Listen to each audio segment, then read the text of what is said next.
Hold on, Paul. I'm getting a call from caller ID says D. Polites. He thinks he might know what happened to your greenhouse. Has it fallen into a portal? We have to pay him $35.99 a month and he'll tell us. Hello and welcome to Talk Spooky to Me, the Ghost Story Guys mail show. I'm Brennan Storr. I'm Paul Bestel. And this is our opportunity to hear from you, our audience. Paul Bestel, my friend, how are you doing? I'm doing very well, thank you.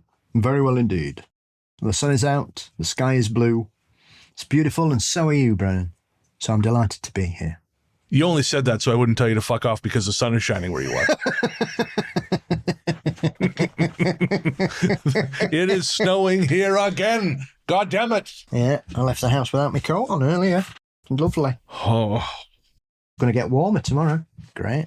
I repeat. Oh.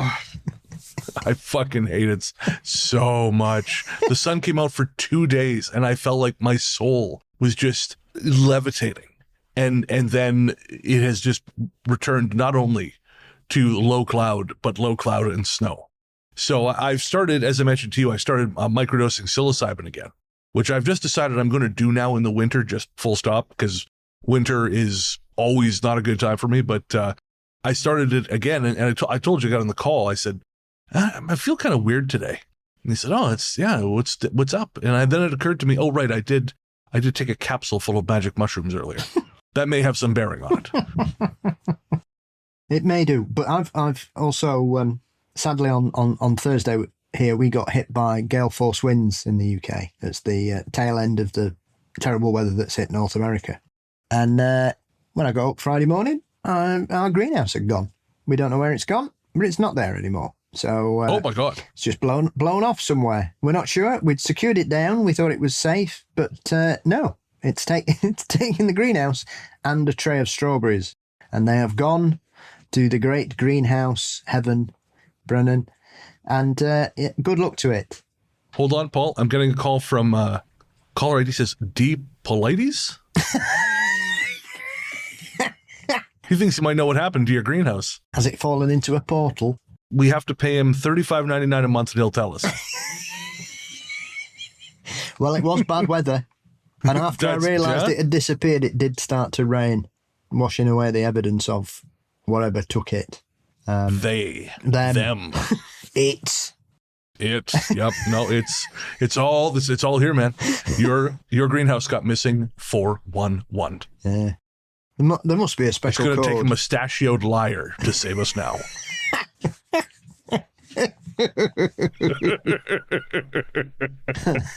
Probably in a canal in Manchester.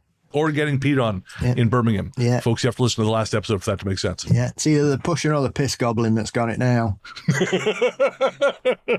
That's the 2026 version of It's in Jesus' Hands. It's with the piss troll now. So, yes. No. I am sorry to hear about the loss of your greenhouse, but again, I'm sure it'll turn up several miles away from where it started, with tales of having spent its evenings cuddled up with a bear. But speaking of fresh nightmares, like being phoned by David Polites, I went to check out the film Undertone last night. And I had a weird double feature. It wasn't intentional, but in the afternoon, I went to go see the film The Voice of Hind Rajab, which I got to tell you, folks, are you having a good day? Is life looking pretty good for you right now? You're like, man, smell that spring air. I feel good. Go to see The Voice of Hind Rajab. It'll take care of that for you forever. Problem solved. Incredible film, very powerful, deeply sad. So then in the evening, I went to go see Undertone, and I realized I've accidentally done a double feature of films about people who discover life-shattering news through headphones. And Undertone is, I got to tell you, shit scary. I was very impressed. I know some people have said it's boring. One of the critics one of the few critics whose Substack I subscribe to, he said it's dog shit. Brandon, he's an audio file. He said, it's fine. And I went in there and it scared the crap out of me. And what was even better was, this is not a paid advertisement, by the way, folks. I'm just a giant nerd. But I was in the back row of the cinema and there was about 8 teenagers kind of taking up the middle of the row. And at the beginning of the film, they were still cracking wise and making a lot of noise. And a couple people tried the shh, and they were ignoring it. So I looked over at them and said, guys, come on. And the one guy went, you come on, man. And then they were quiet. And one of them later tried to like irritate me by playing with his seat, the reclining feature on his seat. I could see him looking over me and he was like clicking it repeatedly. And I thought, well, no, I'm not this. I don't care. You shut up. That's the important thing. But that guy, the seat clicker, as the film got more intense, was so drawn in. He was literally hanging off the edge of his seat, pulled forward into the screen as if by a tractor beam. And in the climax of the film, which is about ghost story podcasters being sent a series of audio recordings which appear to, be legitimate, everyone in that group was shit scared. They were just, the cut would change really quickly, and I heard a girl scream. And again, the guy making all the smart ass remarks was his face. I was waiting for it to come right off so it could press up against the cinema screen. It was wonderful. So, again, they were rowdy at first, they're kids, whatever, but they were fucking into it by the end. And I was too. So go see Undertone, folks. It's really fucking good. It's Canadian too, which I am so happy about. It was shot in Toronto. Anyways, it's really, really good. And in a fun bit of synchronicity, it turns out we have 3 EVPs to play on this show, sent in by a listener on our private patron-only Discord. And so we will see whether or not these unfold the fabric of our reality, which, got to tell you, given that it's snowing outside, I wouldn't mind. All right. So will reality be unfolded? Will I be saved from forever winter?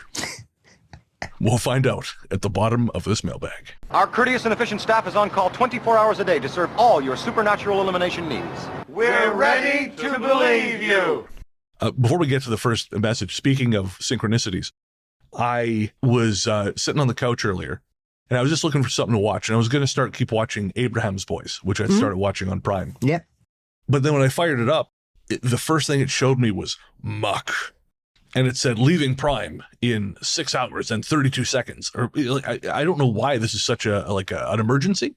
Why I need to know exactly how much time it has left on Prime, like it's a dog at the pound. But again, I had nothing. Fuck it, we'll throw it up. And so the synchronicity, to get this out of the way, is that it also takes place on St. Patrick's Day, which is of course the day we're recording this. Yeah. However, it is. Now I'm only 30 minutes in, so maybe it gets better. I have my doubts. But it appears that this director created this film entirely so he could be in the same room as young ladies who are taking their clothes off. It is bad on the kind of level that's usually reserved for hurricane scales. Like bad in the way that people on the news talk about it in somber tones. Halloween Jack bad? It might be. It might. I mean, depending on how much, if you think that having people undress improves the general quality of a film, then it might be better than Halloween Jack. I haven't thought that since I was about 14. Yes. Yeah. So yeah, no, it does not. It's pretty rough. Yeah. And I tell you guys to go check it out on Prime, but as I was so hastily informed earlier, it is like a shitty cubic zirconium ring on QVC. It's going now. So I think anybody who grew up in the 80s will have learnt very quickly on a quality to breast ratio. Usually, the more nudity you see, the worse a film it is. I mean, I saw the trailer for that. It's been on my watch list for ages, and I kept looking at it and thinking, this doesn't look very good, but you've sealed the deal for me there, so I'll be removing that. Oh no. No one should watch this. No one should watch this. Am I going to watch the rest of it? Yes, probably after work. But should I? No. But do I hate my brain cells? Yeah, absolutely. It's snowing outside, Paul. There could be someone on the TV reading Mein Kampf and I still wouldn't go outside. There might actually be someone on TV. It's hard to say these days. I don't have cable and I wouldn't be surprised. But I had to explain one of your jokes to my mum on Mother's Day. Oh, which one? She was on about the Spawn soundtrack when you said if you were locked in a room with a Hitler and the Spawn soundtrack, you'd shoot the soundtrack twice. And she went, would he? And I went, yeah, probably would, Mum. She went, oh, that's funny. Someone else said that. Well, that's terrible. No, of course. Oh, Jesus Christ. And I always said to my mum, yeah, I'd probably do the same and then beat Hitler to death with the gun. That's it. You can always kick the shit out of the guy. He was physically frail. He was a nerd. Yeah. Just put the boots to him. It might even be more fun. Oh, it would. Hell yeah. Trust me. Okay, we should stop because going into detail on this, YouTube's either going to kick us off or they're going to put us right to the top of the search rankings, neither of which we want. Then we'll finally crack the manosphere. All right, so we will we'll stop our ascendancy in the manosphere and we will read some email. All right, I can't find the script. You take the first one. Okay, I shall. First up, via the medium of Spotify, is from the wonderfully named Adam Wolf, referring to our Never Trust a Skeptic episode. Bizarre coincidence. While listening to this episode, I thumped my chest. Drumming on myself is something I do regularly. A split second before Brennan mentioned hearing a knock on the door. We are officially living in undertone, which means I'll be saved from winter in about 90 minutes. How, I won't say. I don't want to ruin the surprise for folks who see in the movie, but looking forward to it. Good to know that was you, Adam. Appreciate it. Checking in. That's it. So next up is Dana from Spotify on her most recent Talk Spooky. She said, "Oh man, the grit hop / rap rock era. There's a trash heap of a song called Fuck Eminem by a satirical rapper calling himself Pimp Daddy Welfare. It is intentionally and hilariously dreadful. Also, Paul, did you ever catch the collab between Kron and Kitty titled This Town? Teenage me had a thing for it." I am not aware of that because Korn are one of my my new metal loves. Oh, Korn. Okay, I saw Kron. I just assumed it was something I was unfamiliar with. You see, there's a weird thing, isn't it? If you have the first word and the last word, the first letter and the last letter of any word, and you jumble the letters up in between it, you can still read it as it should be. Apparently not me in this instance. Well, I just presumed it was Korn because we were talking about metal. So, favorite Korn song before we move on to the next email. Oh, Here to Stay. Oh, okay. That's my favorite, I think. And that is off their Untouchables album. I used to own that album. So my favorite comes from the next album. It is from Take a Look in the Mirror, and it is Right Now. That is my favorite Korn track. Funny enough, when I do the host adventure shows for the patrons, I'll play one of my, a song I'm really into at the end. And shortly after I moved to Ontario, the song I played was Right Now by Korn. And one of our patrons, I'm sorry, I can't remember who it was a couple of years ago. He commented on something I posted on Instagram and said, "Hey, so you moved to Ontario, you're playing Korn.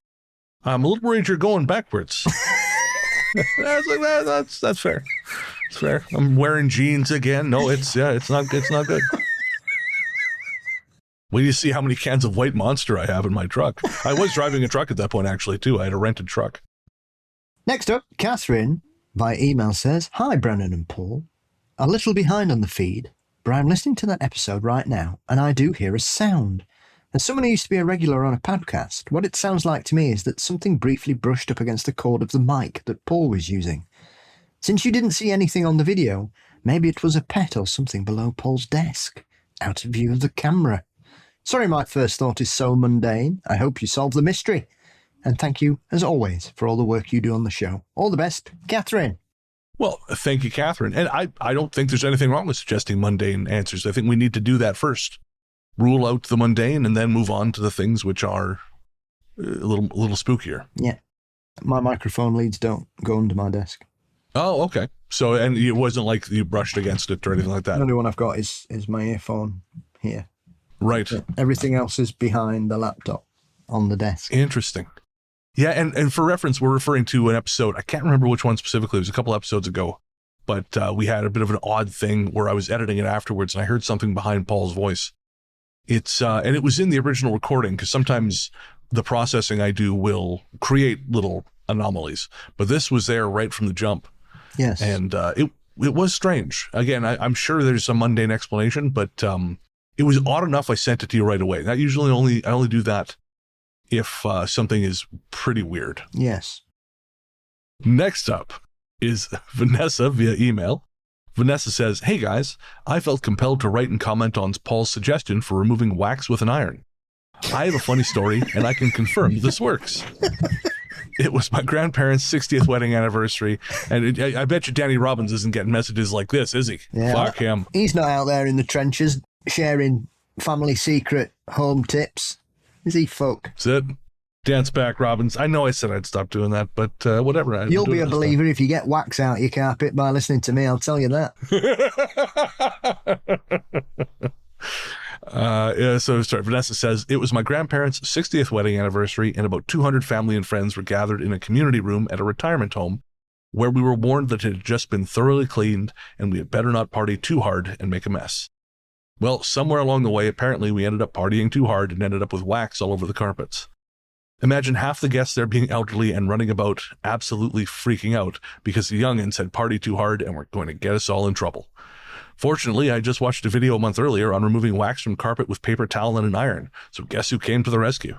I removed every single drop of wax from that community room floor and was the hero of the day. Proving our generation was good for something.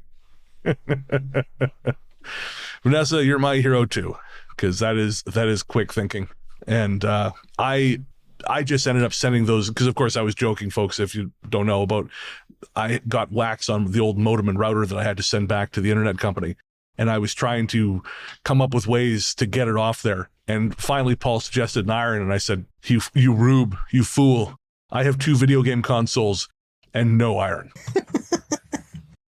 There's a lot to be said for being taught how to look after things when you're about 14, mate. It's served me in good stead.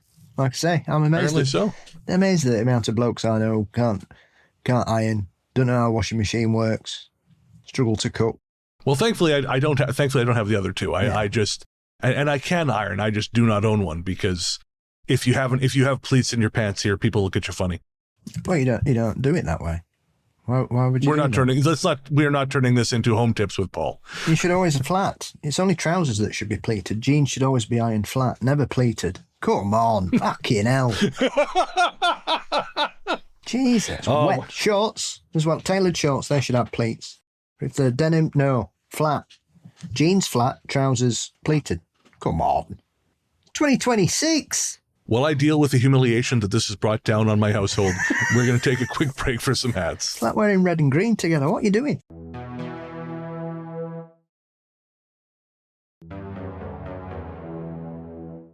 Next up is Bex. And Bex says, "Hi, Paul and Brennan. I had really weird dreams as a child and wondered if you'd heard of things like this or had any insight. We lived in an apartment on the top floor.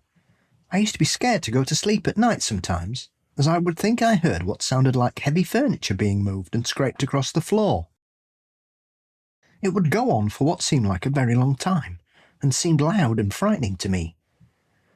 When I did fall asleep, I would dream I was walking through our apartment, and it of course was dark and seemed to have a strange vibe and murky aura. That's the best way I can describe it. I also used to have those dreams where you feel like you're falling from a good height, like the height of a very tall ladder back to earth, and then you wake up. But I think some people definitely define that as astral travel. I'm no expert, so maybe you guys can weigh in. Thanks for your show, Bex." I mean, I've definitely had falling dreams. Yeah.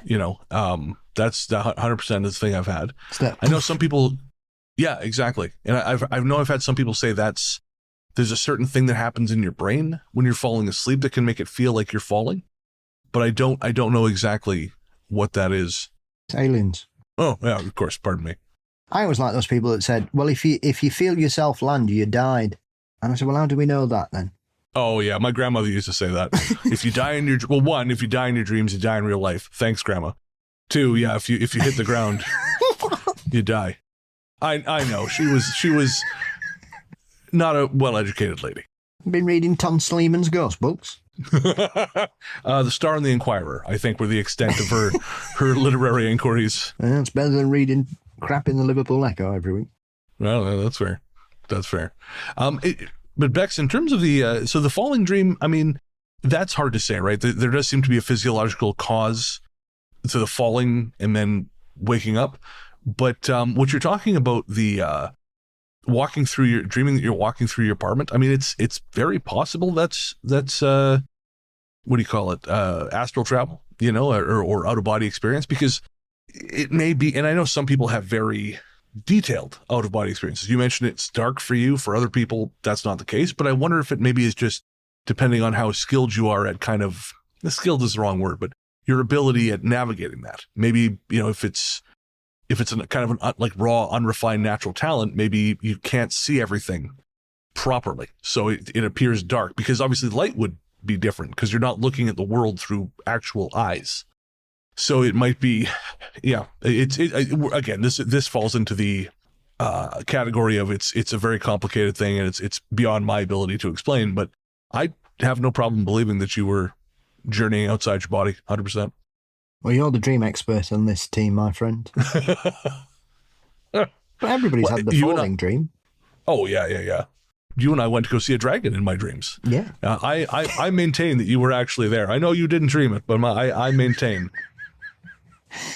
Paul, I had a dream where Paul and I were driving in a car on a highway looking for a dragon, and we found it. We followed it back to this institute that was carved out of a mountain, and we were told there, where we told them once we got there, that we were actually projecting ourselves, that we just used driving as a convenient metaphor to kind of trick our brains into relaxing enough to go as far as we needed to go.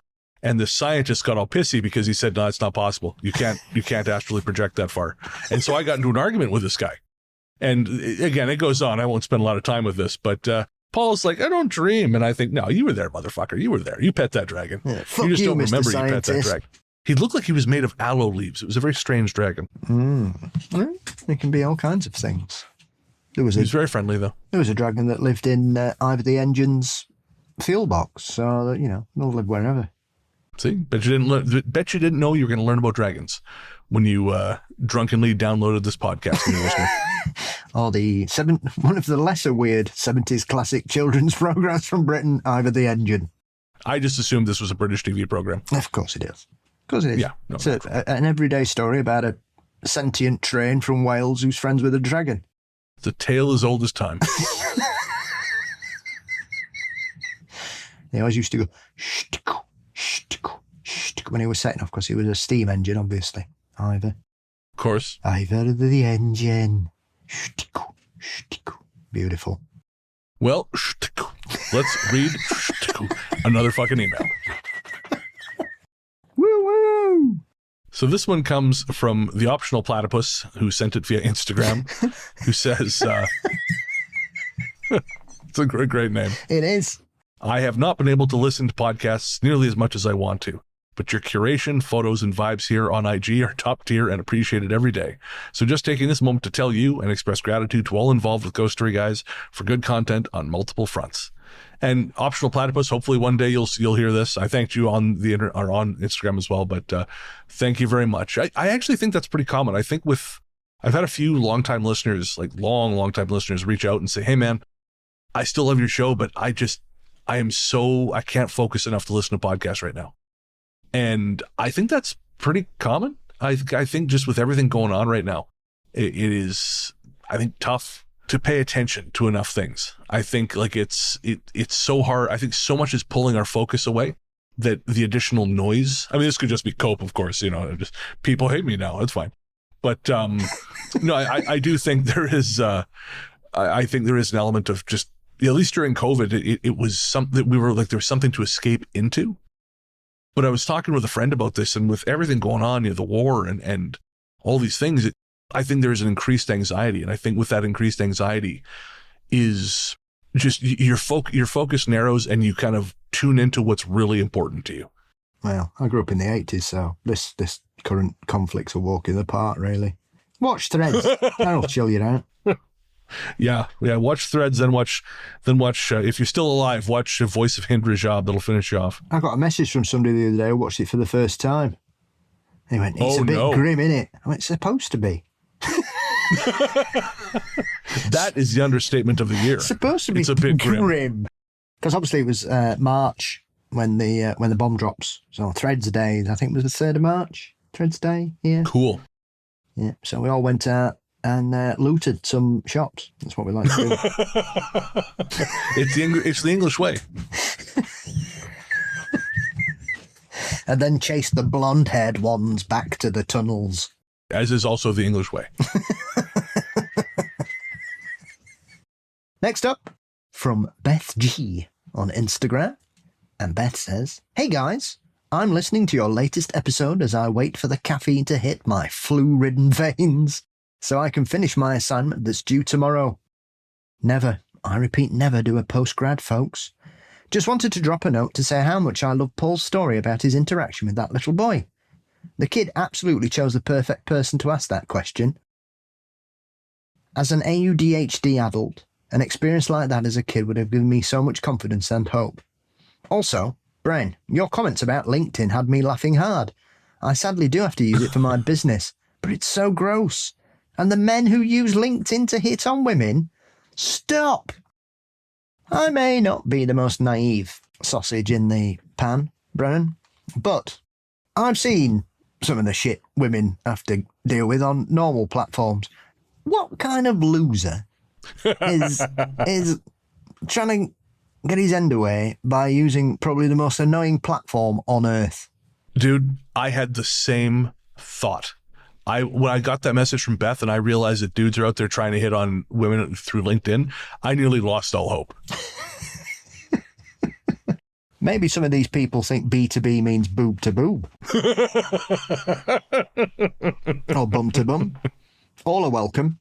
No, that's it. I am beyond the combinations are endless and hopefully nameless. He said pointedly, looking directly into the camera.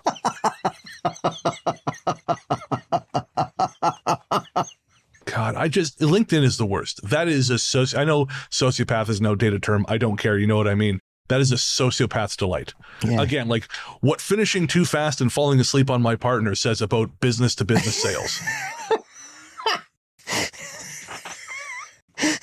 What walking too closely behind women at night taught me about how to generate sales leads. I mean, I get emails every day going, "You've missed this." No, I haven't. I haven't missed fucking anything. What I've missed is loads of people stood around circle jerking each other over nothing. Mm-hmm. Nothing. Yes, sir. I have lost my family.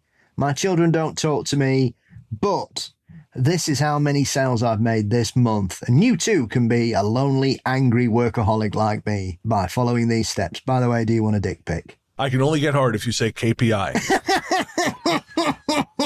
Oh, just say strategic growth plans, baby. Yeah. We are abandoned by God in a cold and unforgiving universe. That's what we are. Oh, boy. We may be, but we're not as sad as men trying to get laid on LinkedIn. That's true. We found our new rock bottom. All right, one more ad break. Don't forget, if you are a patron or an Apple Podcast subscriber, you do not have to listen to ads.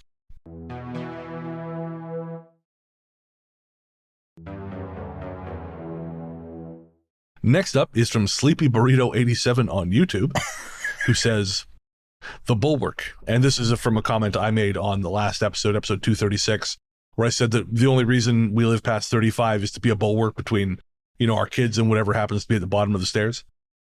And Sleepy Burrito says, "The Bulwark. That must be why my husband always insists on walking between myself and our child in the cars, because he can stop a car with his body."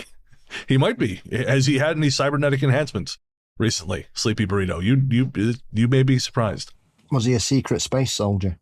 That's it. Also, I got to say, I would rather have the partner who's like, "Hey, if anything's going to happen, at least put me between it and you." And the guy who goes, "Yeah, you walk on the outside because I don't want to get hit."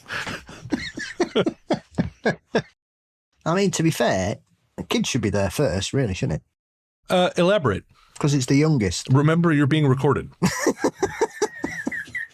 Bit more. Their bones haven't developed, so they'll probably bounce off it better. Oh, wow. Okay. The recording thing did not move the needle. I thought that's where that was going. I don't even know. Yep, that is a thing. But yes, Sleepy Burrito, that, again, you're right. That will not stop a car.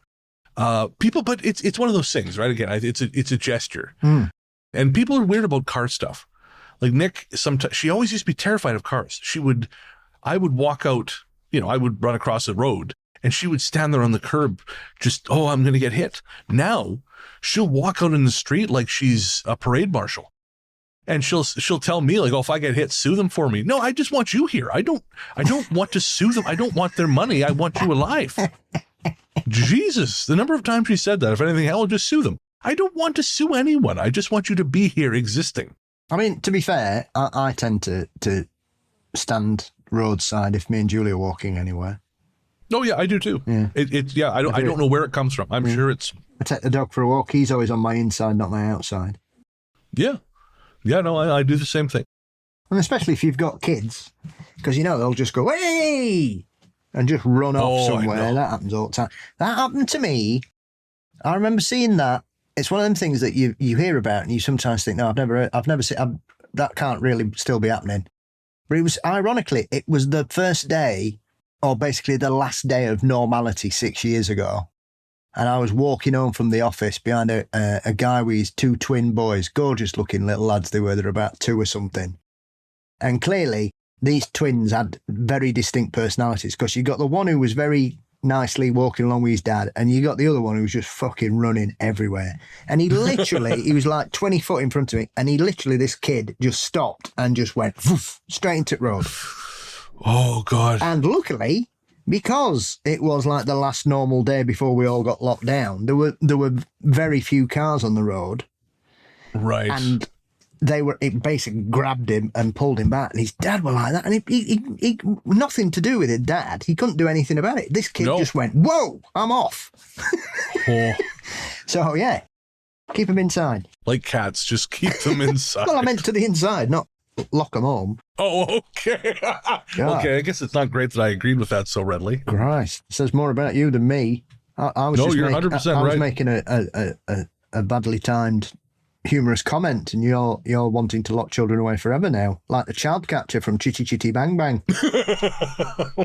I'm glad that was the example and not others which you could have picked. I don't know what you mean. No, me either. All right. So this last message comes from Carolyn. Now, I'm just going to go into the Discord and pull out her how she explained where they were for these. So this was from Ghost Hunting in Chicago. I actually don't have what she thinks is being said here. So I'm going to leave this open to our interpretation and to the audiences. Good. And then maybe on the next episode, we will say what Carolyn thinks they say. Cool. So this is the first EVP. Okay, so can you make anything out of that one, Paul? I can't clearly distinguish anything there. Yeah, it sounds like a voice, but it could also be air escaping. Yeah. I mean, it's certainly got some tonal quality to it, which sounds more like a voice than a noise, but I can't clearly hear anything on that one. Yeah, nope, I'm the same with you there. So let's try the next one. It's in there as EVP2 denoised. And I have run these through, obviously, as the name suggests, I have run these through noise reduction using isotope.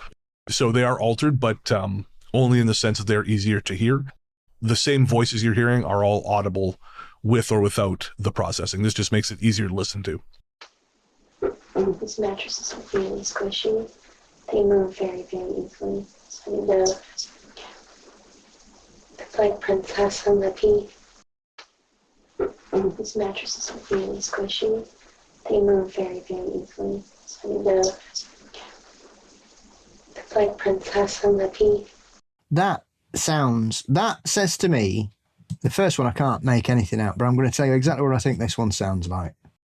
That to me sounds like there's something in the camera. And that's where I hear. Oh, that's what you're. Oh, interesting. That's you're hearing. There's something in the camera. Oh, fascinating. And so for context, folks, this one was taken in. There's something inside the camera, is what I hear. Interesting. So this was taken. This was taken in a private home in Woodstock, Illinois. The only 2 people present in the house, I believe, are the 2 people talking. So the first person who speaks and the second who says about the princess and the pea. According to Carolyn, the person in the middle, the whispering, there was no one there to be doing that. Yeah, there's something inside the camera. Fascinating. Okay. And again, folks, let us know what you think. ghoststoryguys@gmail.com, or you can fill out the form on our website at ghoststoryguys.com. This is the third and final clip that Carolyn has sent in, and I'm just going to see if she says, this is the best one we ever got. It was recorded in Crystal Lake, Illinois. I think I know exactly what it says, and it's related to something that happens earlier in the night, but I will explain that once people have had a chance to listen to it first. There are 2 people in the room and 4 in the house. Jay's sister and family are on vacation in another state. Jay is in the garage at base camp with an old walkie-talkie that blared out white noise so she could hear nothing. I'm in the bedroom next to the room the EVP was recorded in, almost falling asleep and not talking. I can also barely hear the 2 people who are in the room talking, and I did not hear the EVP. So they are in the room talking about the bed and feng shui and do not respond to the voice and did not hear it at the time. This was right at the end of the night, about 15 minutes or so before he wrapped up for the night. So I'll play it for you now, folks. I know it's when throw things off, but they need to move that.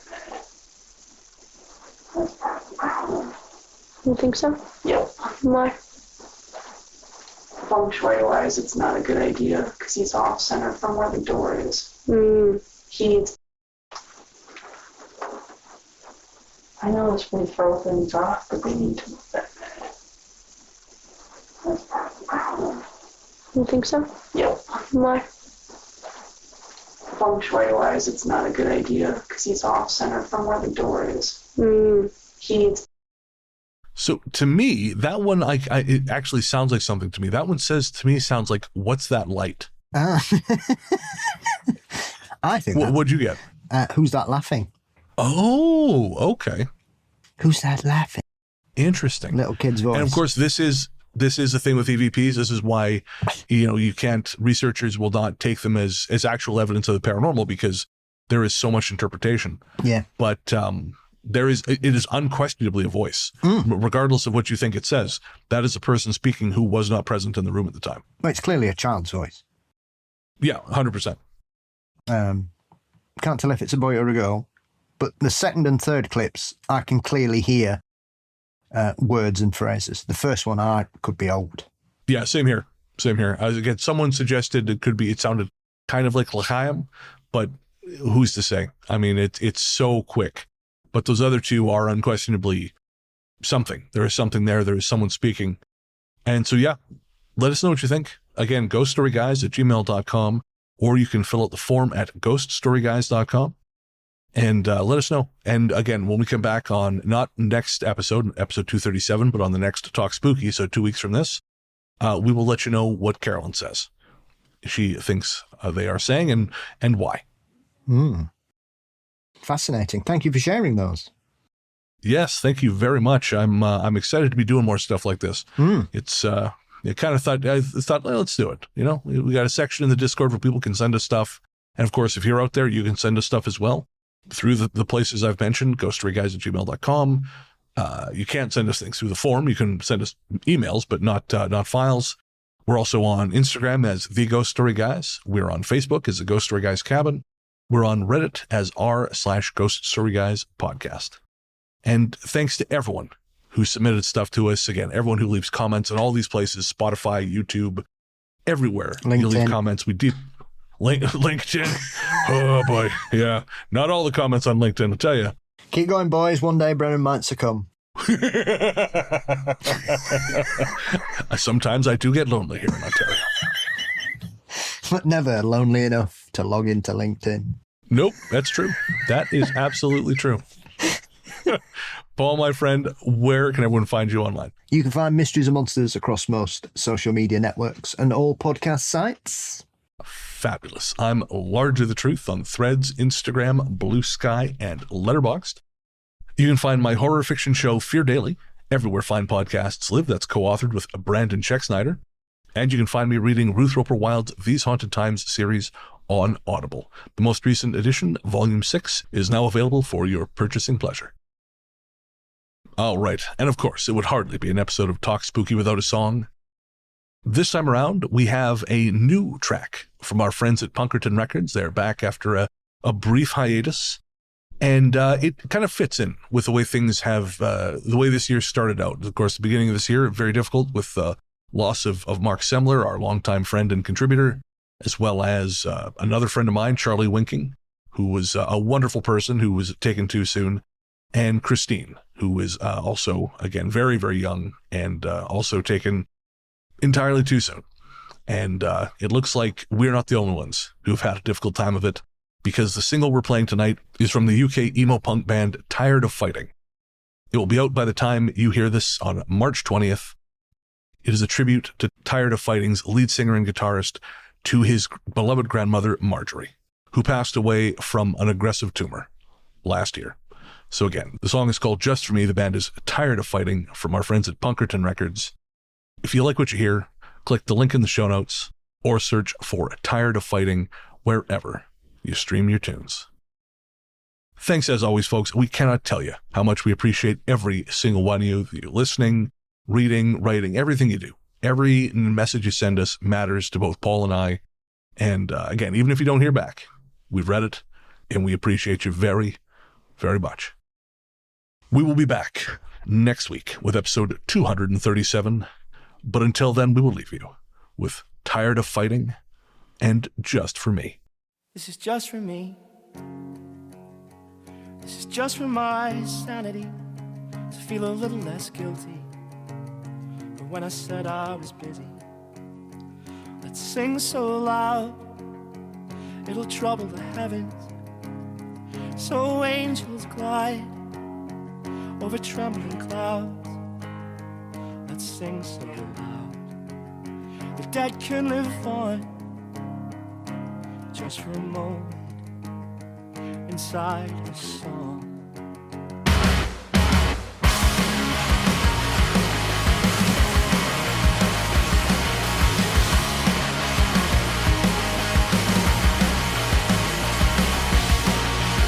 I'm in a couple of bands. It's not important really. It's not nearly a living, but it keeps me busy. You searched and found us on the internet highway. You said you were proud of who I was becoming. Let's sing so loud it'll trouble the heavens. So angels glide over trembling clouds. Let's sing so loud the dead can live on, just for a moment inside of a song. Your granddaughter can handle herself in Mexico. She still knows karate somewhere in her catacombs. Your granddaughter is gonna be fine anywhere she goes. She holds the secret to the science. She has a rage like a bulldozer. Your granddaughter can handle herself in Mexico. She still knows karate somewhere in her catacombs. Your granddaughter is gonna be fine anywhere she goes. She holds the secret to the science. She has a rage like a bulldozer. No, but seriously, she does get quite angry. It's really weird. What were y'all saying? Oh, yeah. Let's sing so loud it'll trouble the heavens. So angels glide over trembling clouds. Let's sing so loud